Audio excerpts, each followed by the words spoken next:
Hello bull trackers दोस्तों, इस वक्त मार्केट में बिल्कुल डर का माहौल है। लेकिन अगले 5 दिनों में बाजार में कुछ ऐसा हो सकता है जिससे मार्केट में बड़ी उथल पुथल मच सकती है। क्या आप उसके लिए तैयार हैं?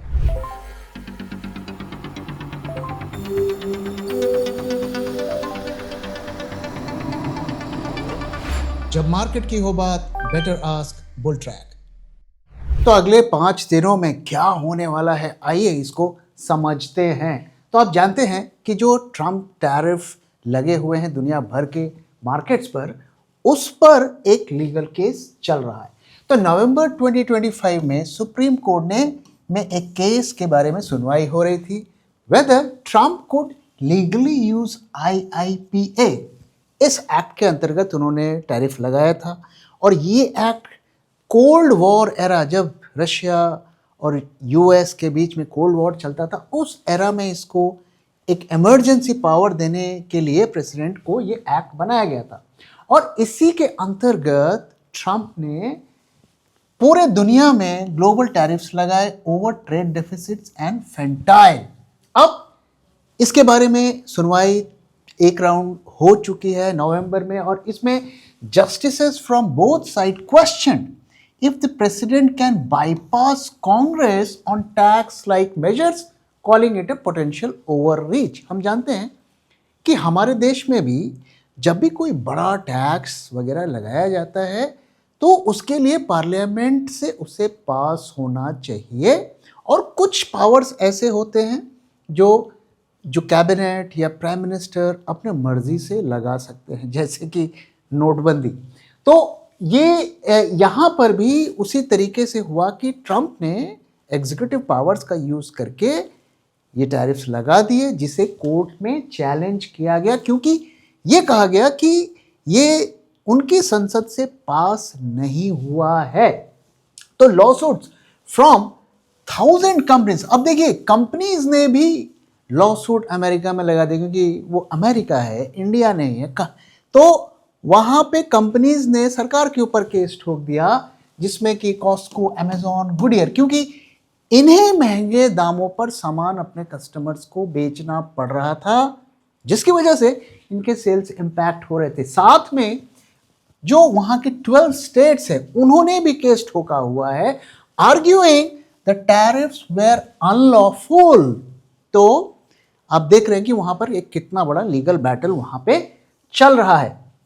अब यहाँ पे जो इसका कोर इशू क्या है? कोर इशू ये है कि ये कंपनीज जो एक्स्ट्रा टैरिफ जो लगाया गया है, जो कस्टमर्स को पास ऑन किया गया है, उसका रिफंड मांग रहे हैं। So US tariff revenue hit 195 billion in FY25 from 118 billion. तो ऑलमोस्ट डबल हो गए, much from these disputed duties. अब अगर ये टैरिफ्स को इनवैलिड करार कर दिया जाएगा तो उसका इंपैक्ट क्या होगा? Companies could claim 150 to 200 billion in refunds, but only if they sued before mid December. अब मिड दिसंबर से पहले जिन्होंने भी केस फाइल कर दिया, उन्हीं को रिफंड मिलेगा, ये इसमें कंडीशन है। इसीलिए इन कंपनीज ने और इन स्टेट्स ने वो जो है लीगल केसेस फाइल कर रखे हैं। अब यूएस में हम जानते हैं एक प्रेडिक्शन मार्केट का बड़ा खेल होता है, चाहे स्पोर्ट्स हो चाहे पॉलिटिक्स हो। तो वहाँ पे जो प्रेडिक्शन मार्केट है वो कह रहा है कि 30% चांस हैं, सिर्फ 30% चांस हैं कि ये टैरिफ सर्वाइव करेंगे, यानी कि स्ट्रॉन्ग चांसेस हैं, 70% चांस है कि सुप्रीम कोर्ट इन टैरिफ्स को इनवैलिड घोषित कर देगा। अब आइए इससे रिलेटेड कुछ और डिटेल्स को समझते हैं। तो हावर्ड लटनिक, इसका नाम आपने सुना होगा, ये अक्सर ट्रम्प की भाषा बोलते हैं और उनके साथ रहते हैं। वो वहाँ के कॉमर्स सेक्रेटरी हैं, हमारे जैसे आप कॉमर्स मिनिस्टर आप कह सकते हैं, जैसे हमारे यहाँ गोयल साहब हैं। और ये किसी एक कैंटोर नाम की कंपनी है, उसके एक्स CEO हैं। तो ये 2025 में जब पॉलिटिक्स में आए तो इन्होंने उस कंपनी का कंट्रोल अपने बच्चों के हाथों में दे दिया। कैंटोर जो ये कंपनी है, Cantor began buying refund rights from companies paying 20 to 30% upfront for full future payouts if tariff fails। मतलब ये कंपनी जो कैंटोर कंपनी है ये क्या कर रही है, कंपनीज को बोल रही है कि देखिए आप को जितना भी आपको रिफंड बनता है टैरिफ का, आप 20-25% अभी ले लीजिए और बाकी का हम ले लेंगे अगर आपके फेवर में रूलिंग आती है, यानी कि टैरिफ्स को हटा दिया जाता है। यानी कि उन्हें कॉन्फिडेंस है कि टैरिफ तो हटेंगे, तभी वो कह रहे हैं अभी आप 25-30% ले लीजिए और जब रिफंड रोल बैक होंगे तो वो बाकी का 75% हमारे पॉकेट में आएगा। तो ये कंपनी ये काम करे, इसका मतलब इन्हें कहीं ना कहीं इनसाइडर इंफॉर्मेशन है कि टैरिफ हट जाएंगे। अब senator Warren and Wyden launched an investigation warning this looks like insider advantage, the regulators family profiting from a policy he help shape. देखिए कितना बढ़िया काम हो रहा है। एक मिनिस्टर है, उनका बेटा एक कंपनी में काम करता है जो ये कह रहा है कि आप अभी 25-30% पैसे ले लीजिए, ट्रैफिक को हम रोल बैक करवा देंगे। और उनके पिताजी जो हैं यूएस गवर्नमेंट में मिनिस्टर हैं। तो ये एक बड़ा वहाँ पर स्कैम चल रहा है, ऐसा लगता है दुनिया भर में इसी तरीके के स्कैम चल रहे हैं।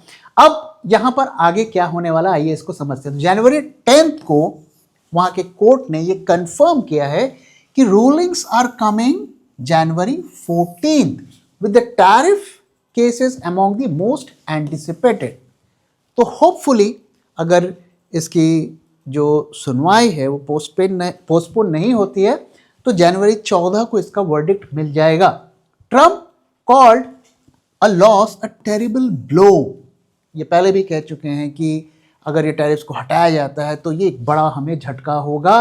इन जनवरी 2 post showing high personal stakes. तो अगर ऐसा होता है तो उनकी पॉपुलैरिटी में भी डिप आएगा। लोग ऑलरेडी दुखी हैं टैरिफ से और कुछ लोग खुश भी हैं कि भाई इससे जो है सरकार को रेवेन्यू मिल रहा है, लेकिन ओवरऑल उनके लिए ये पर्सनल लॉस होगा इवन इफ स्ट्रक डाउन। अब देखिए ये बहुत इंटरेस्टिंग है कि अगर टैरिफ्स हट गए तो क्या हम खुशी मनाएं, क्या सब कुछ वापस पहले जैसा हो जाएगा।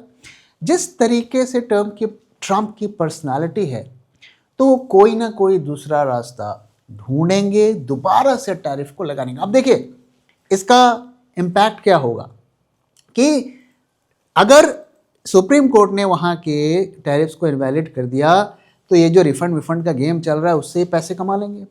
पैसे कमाने के बाद दूसरा कानून का इस्तेमाल करके वापस से टैरिफ लगा लेंगे। तो ये जो कानून है अदर लॉज सेक्शन 232, 301 एंड 122 इनका इस्तेमाल करके इनडायरेक्टली दूसरे तरीके से टैरिफ लगा लेंगे। तो पूरा एक लूट का गेम वहाँ पे चल रहा है और दुनिया भर से लूटने की प्लानिंग चल रही है ऐसा लगता है। तो इसलिए अगले 4-5 दिन बहुत क्रूशियल है मार्केट के लिए। और अगर हमारे फेवर में रूलिंग आती है यानी कि टैरिफ्स सुप्रीम कोर्ट कहता है कि इनवैलिड इन्हें हटाना पड़ेगा तो शॉर्ट टर्म में मार्केट में ऑब्वियसली दुनिया भर के बाज़ारों में एक बड़े हमें जंप देखने को मिलेगा।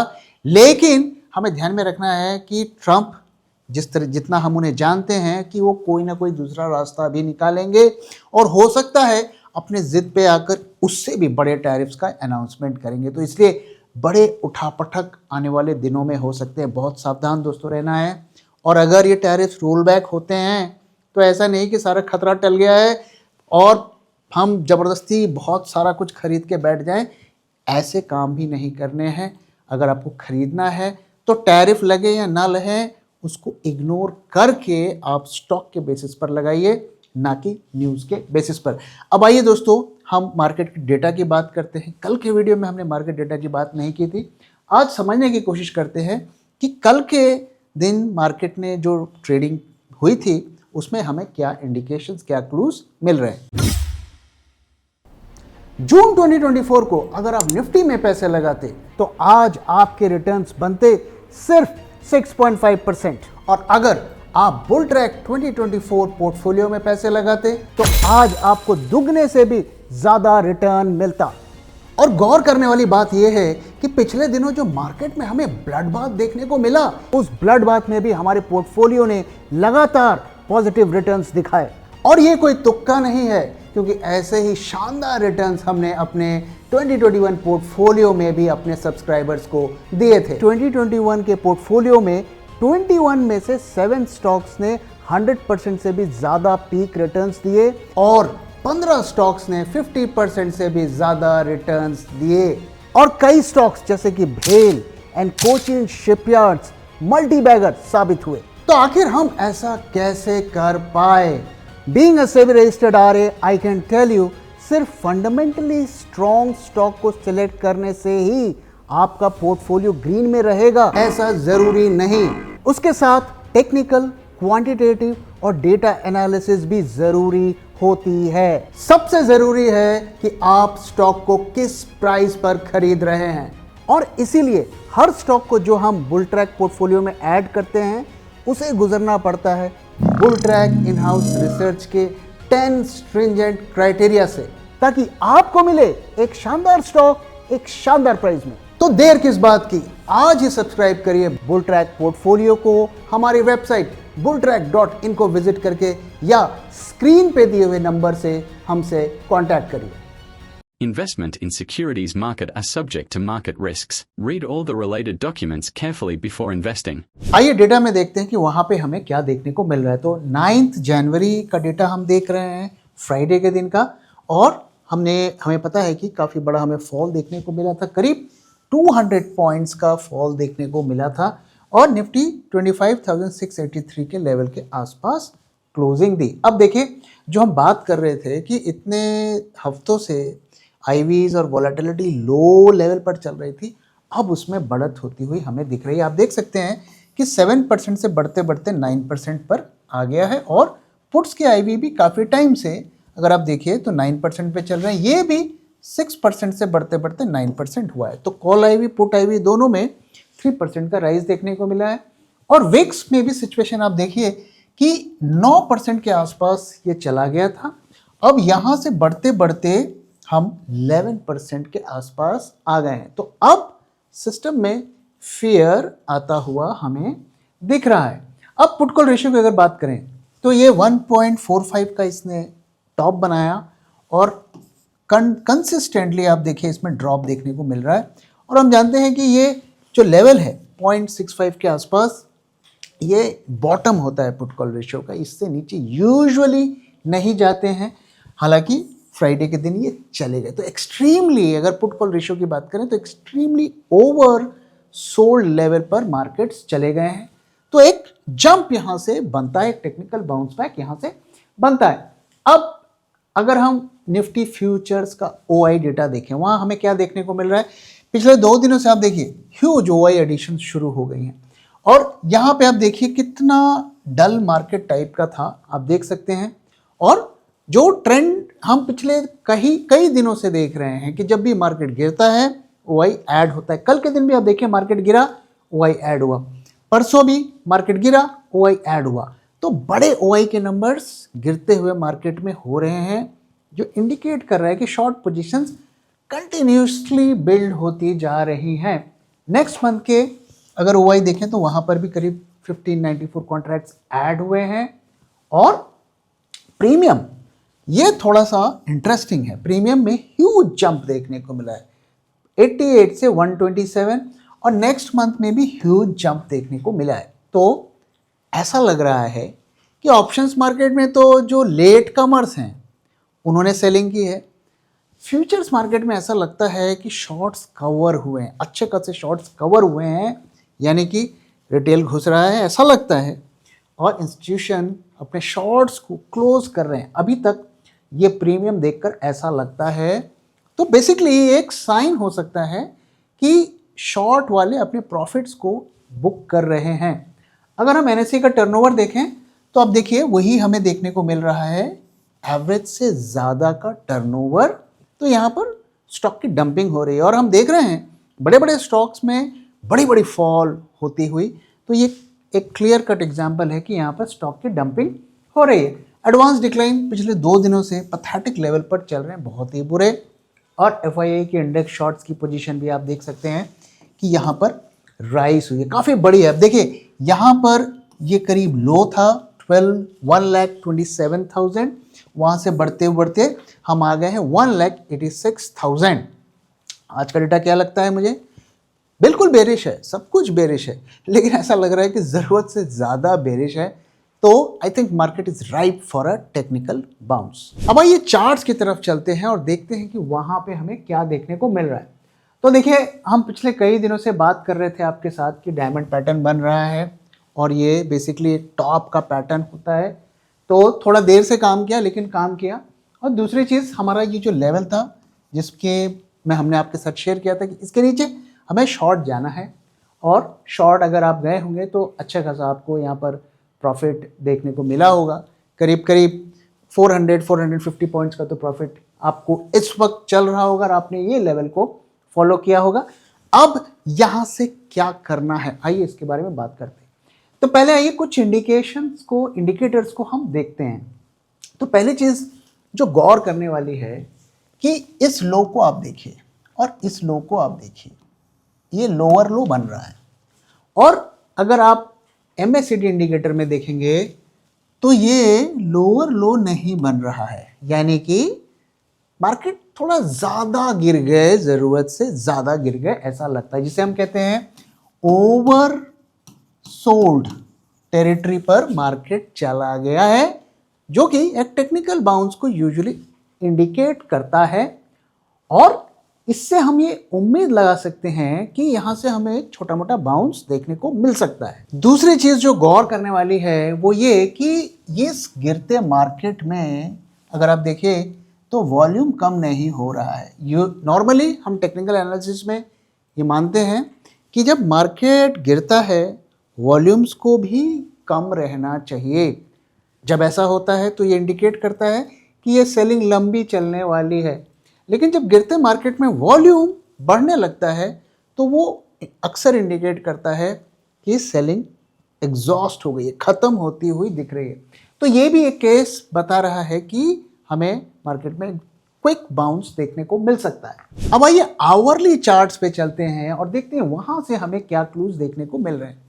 तो यहाँ पर भी हमारा जो एक इन हाउस इंडिकेटर है वो आप देखिए, यहाँ पर बेसिकली बाय का सिग्नल बता रहा है और अब हमें इसके कंफर्मेशन का वेट करना है। ध्यान रहे ये आवरली चार्ट पर है तो इसकी जो स्ट्रेंथ है वो अगले कुछ घंटों तक ही वैलिड रहती है।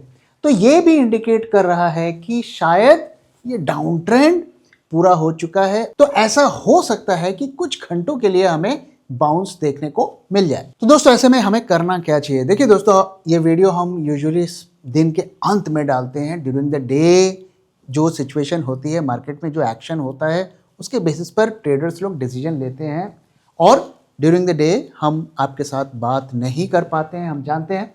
तो ऐसे में हमें करना क्या चाहिए? अगर आप शॉर्ट्स पर बैठे हुए हैं, आपको किसी भी पॉजिटिव ओपनिंग पे या जब मार्केट ग्रीन पर आता है इमीडिएटली अपने शॉर्ट्स को कट कर देना चाहिए। मुझे लगता है 400 पॉइंट के करीब आप इस वक्त प्रॉफिट पे बैठे होंगे अगर आपने इस लेवल को फॉलो किया होगा, और मुझे लगता है 400 पॉइंट एक अच्छा प्रॉफिट होता है। तो कभी भी स्क्रीन पर आपको ग्रीन दिखे आपको पोजीशंस कट कर लेनी चाहिए, रिस्क नहीं लेना चाहिए। रीज़न मैंने आपके साथ शेयर किया कि जनवरी 14 को कुछ भी हो सकता है और अगले 2-3 दिन अगर तो ये कोई ऐसी मार्केट के फेवर की खबर आती है तो मार्केट में एक बड़ी शॉर्ट कवरिंग भी हो सकती है। इसलिए ऐसे में हमें रिस्क नहीं लेना है। अगर आप रिस्क लेना चाहते हैं, अगर आप अगले 1-2 महीने के लिए आप शॉर्ट्स ओपन करके रखे हैं तो बेटर है कि अपने हेजेस को एक्टिवेट कर दीजिए। तो दोस्तों इसी के साथ इस वीडियो को मैं ख़त्म कर रहा हूँ। वीडियो कैसा लगा ज़रूर बताइएगा, अपना फीडबैक भी शेयर करना मत भूलिएगा। Thank you very much for watching and thank you for your time.